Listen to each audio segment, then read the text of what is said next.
今天要跟大家分享一道无油低脂鸡块的做法，它是用豆腐和鸡胸肉做成的，不需要油炸，但是外酥里软，吃着非常的鲜香可口。用清水清洗干净鸡胸肉，切成小块，把切好的鸡胸肉放入绞肉机里面，再加上小葱段，放入一点姜片，搅成肉泥，把豆腐捏碎了一同放进去，盖上盖子一起搅拌，再倒入一些蚝油，加盐调味，加一点大蒜粉，拧入一些黑胡椒碎，最后加一点淀粉，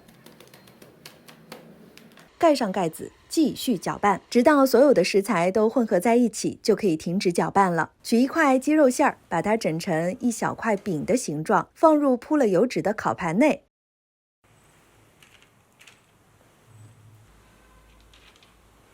放入烤箱，用210度上下火烤20分钟。